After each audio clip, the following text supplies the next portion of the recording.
మొన్న తెలంగాణలో 18వ తేదీన కుమ్మరం మల్లన్న జాతర జరిగింది. ఆ జాతర అంతా చూసుకునేదంతా ఒక 8-10 మంది. ఈ 10 మంది కలిసి మొత్తం అందరూ రెడ్డీసే. వీళ్ళు చేసిన గొప్ప ఘనకార్యం ఏమంటే 2 నెలల పాపని అన్యాయంగా, దారుణంగా కాళ్ళతో కొట్టి, తొక్కి చంపారు. కనీసం అడిగేవాడు కూడా లేడు. ఎందుకంటే దేవుడి దర్శనానికి ₹100 ఇచ్చి టోకన్ తీసుకోలేదంట. అందుకో ప్రాణం తీసినారు. చనిపోయిన వాళ్ళ పాప నాన్న పోలీస్ కంప్లైంట్ ఇస్తే కంప్లైంట్ తీసుకోకపోగా వాళ్ళ మీద రిటర్న్ కంప్లైంట్ చేసినారంట. రిటర్న్ కేసు పెట్టినారంట పోలీసు వాళ్ళు. ఇప్పటి వరకు ఆ 8 మంది ఎక్కడున్నారో తెలీదు. కనీసం పట్టుకొని అరెస్ట్ కూడా చేయలే. ఎందుకంటే వాళ్ళు రెడ్డీస్. అవును, వాళ్ళు రెడ్డీస్. వాళ్ళదే జరుగుతుంది.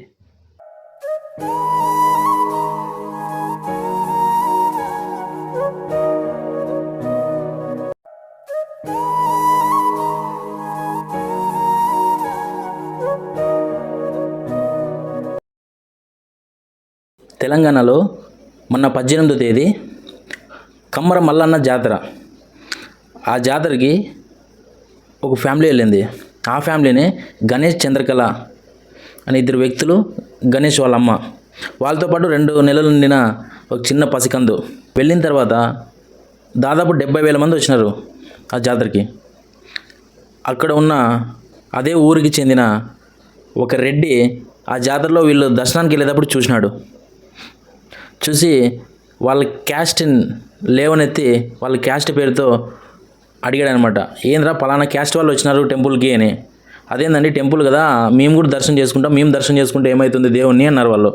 ఆహా, మా మాటకి ఎదురు చెప్తావా, మాకే ఎదురు చెప్పేంతటి పెద్దవాడు అయినావా నువ్వు అని చెప్పి వాళ్ళ క్యాస్ట్ని తీసి ఎల్ లెటర్తో నోటికి వచ్చినట్లు పచ్చి బూతులు తిట్టినాడంట శ్రీనివాస్ రెడ్డి అనే అతను.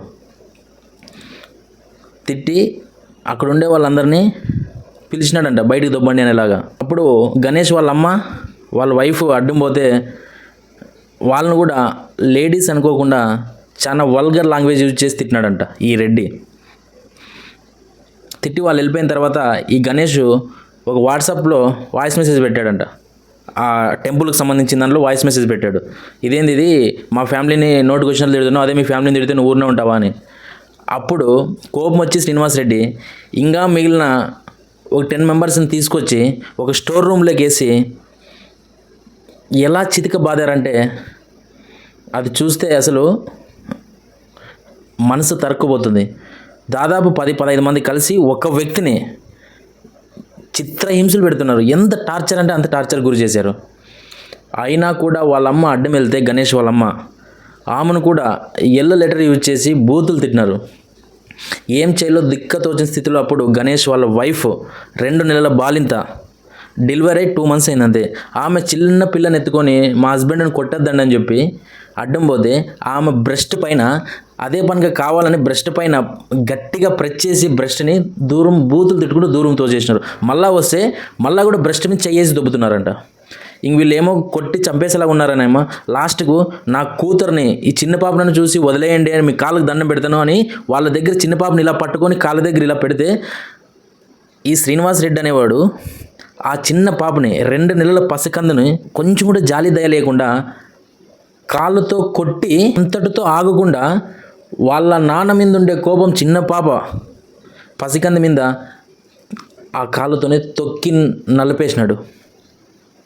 అప్పుడు అక్కడున్న ఈ గణేష్ ఏం చేయాలో అర్థం కాక డైల్ 100కి కాల్ చేశాడు. అప్పుడు పోలీసులు వచ్చి ఆ గొడవ నాటికి సర్దమని కొట్టి హాస్పిటల్లో జాయిన్ చేశారు అమ్మాయిని.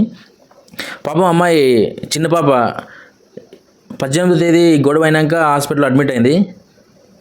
21 మొన్న చనిపోయింది. సార్ మా అమ్మకి మా తమ్ముకి చాలా సీరియస్ ఉన్నది. 5:30కి మేము రూమ్లో స్టార్ట్ చేసి 8:30 వరకు అయింది సార్ వాళ్ళని కొట్టడానికి. మేము 100 కాల్ చేసి ఛాన్స్ ఎప్పటికి వచ్చి పోలీసులు కూడా తొందరగా సతీష్ రెడ్డి, మాధవరెడ్డి, ఇంకా శ్రీకాంత్ రెడ్డి, సతీష్ రెడ్డి, తుకారాం రెడ్డి, ఇంకా చాలా ఉన్నారు, కనీ రెడ్డి, వీళ్ళందరూ ఉన్నారు. అక్కడ ఉన్న కూడా మేము ఎంత ఆపినా కూడా సర్పంచ్ సతీష్ రెడ్డి ఏమో సర్పంచ్ కొడుకు, ఆయన లోపల సర్పంచ్ కూడా లోపల మరి కుట్ చేసుకొని కొట్టించింది. అక్కడ మేము వాడిని కాలు కూడా పట్టుకుంటున్నాం. ఆపండి తాతయ్య ప్లీజ్, మీకు దండం పెట్టమని ఉంటే ఊళ్ళో మాట్లాడుకుందామని కూడా చెప్పిన నేను. మమ్మల్ని అసలు పట్టించుకోకుండా మేము కాలు మొక్కడానికి వస్తుంటే కూడా మమ్మల్ని జరుగుపోసమని మమ్మల్ని పక్కకి తోసేసారు.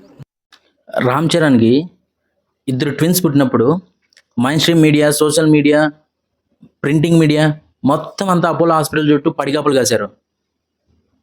కానీ ఇక్కడ ఒక పసికందు ప్రాణం పోతే కనీసం ఒక హెడ్లైన్ కూడా రాలే. ఏం సమాజంలో ఉన్నాంరా. మీడియా ఎలా ఉందిరా సామి.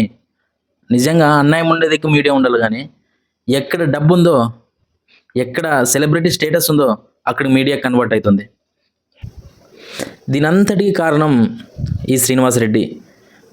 ఇంకా 8-10 మంది ఉన్నారు ఇక్కడ, అందరూ రెడ్డిసే అంతా. పోలీసులు కంప్లైంట్ ఇస్తే కనీసం కేసు కూడా బుక్ చేయలేదంట. వాళ్ళని పట్టించుకోపోగా వీళ్ళపైనే రివర్స్ కేసు పెట్టినారంట. రామ్ చరణ్ కూతురు ప్రాణానికి ఉన్నంత విలువ ఈ 60 రోజుల్లో చనిపోయిన పాపకి ఎందుకు లేదు? ఓహో, వాళ్ళు అప్పర్ క్యాస్ట్, మరి డబ్బులు ఉన్నాయి. పాపము ఈ గణేష్ చంద్రకళ అనే వాళ్ళకు వీళ్ళు లో క్యాస్ట్ కదా, ప్లస్ డబ్బులు లేవు. ఏమన్నా దౌర్జన్యం చేస్తే అడిగే కూడా వీళ్ళకి దిక్కు ఎవరు ఉండరు, ఎవరు రారు అని ఒక ధీమా, అంతే కదా. పేదోన్ని వదిలేసి పెద్దోని చుట్టూ తిరుగుతుంది మీడియా. ఆ టెంపుల్కి దాదాపు 70,000 మంది వచ్చినారంట. ప్రతి ఒక్కరికి 100 రూపాయలు ఛార్జ్ చేస్తారు. 100 రూపాయలు ఇంటూ 70,000 ఎన్ని లక్షలు కావాలా? కానీ ఈ డబ్బంతా ఒక్క రూపాయి కూడా గవర్నమెంట్కి పోదు. అసలు వీళ్ళకు గవర్నమెంట్కి సంబంధించి, ఎండోమెంటల్ డిపార్ట్మెంట్కి సంబంధించి ఏమాత్రం సంబంధం లేకుండా చేసినారంట ఈ రెడ్డిస్ అంతా కలిసి. ఓన్లీ ఒక 10-15 మెంబర్సేనంట ఆ గుడి మెయింటెనెన్స్ అంతా, ఆ డబ్బులన్నీ వీళ్ళకే.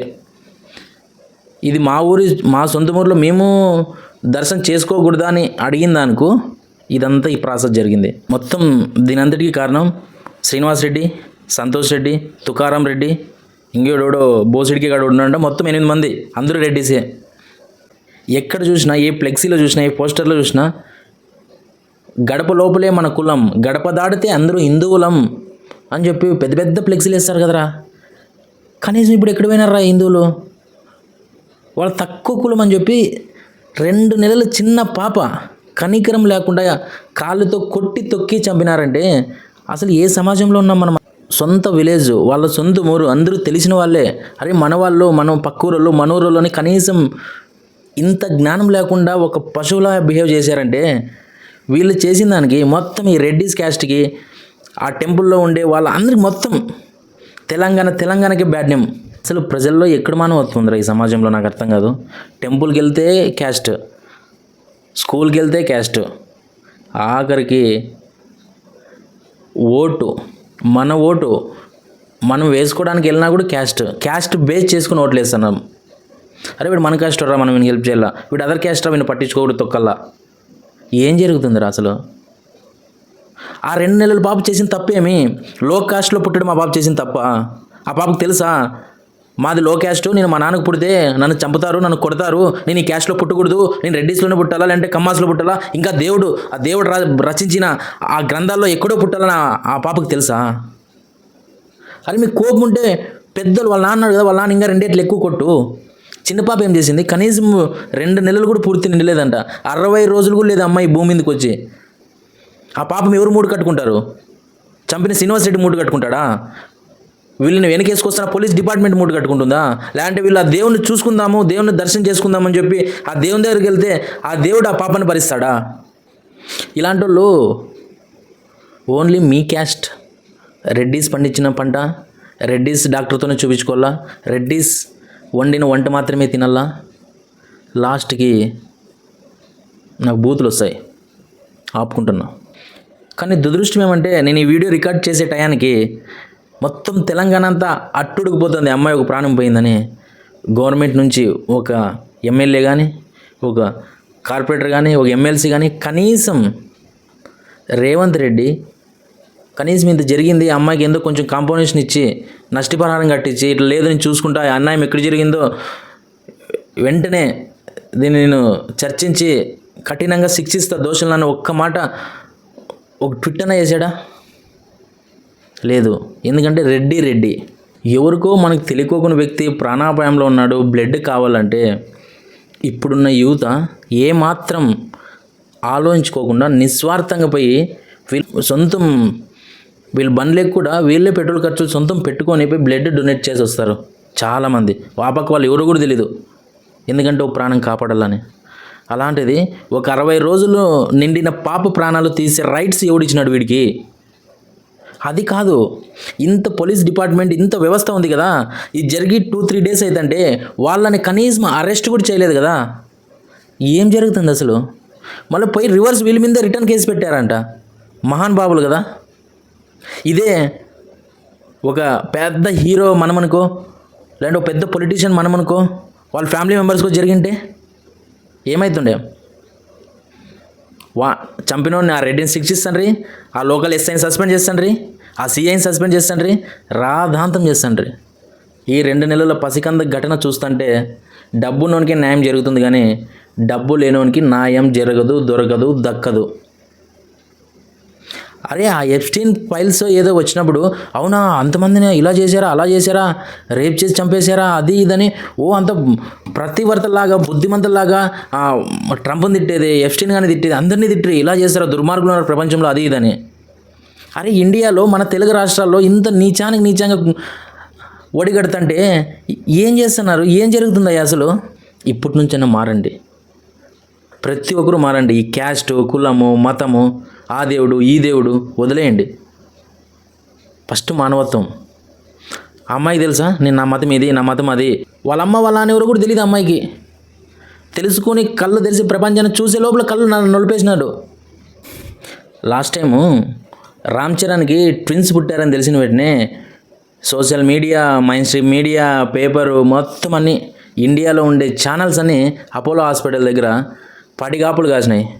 ఒక పసికందు ప్రాణాలు పోయింటే కనీసం ఒక పేపర్లో ఒక చిన్న హెడ్లైన్ కూడా రాలే. అయినా రామ్ చరణ్కి పుట్టిన కూతురిది ఒక ప్రాణమే. 60 రోజులు నిండుకుండా చనిపోయిన ఆ చిన్న పాప పసికందది కూడా ప్రాణమే కదా.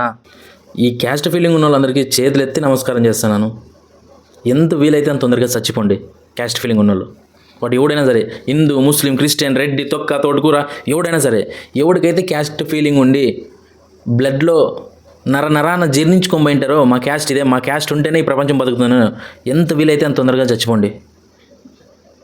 మీరు బతికి ఇంకా దీన్ని ఈ క్యాస్ట్ ఫీలింగ్తో కంపు పట్టించద్దండి ప్లీజ్. Thank you.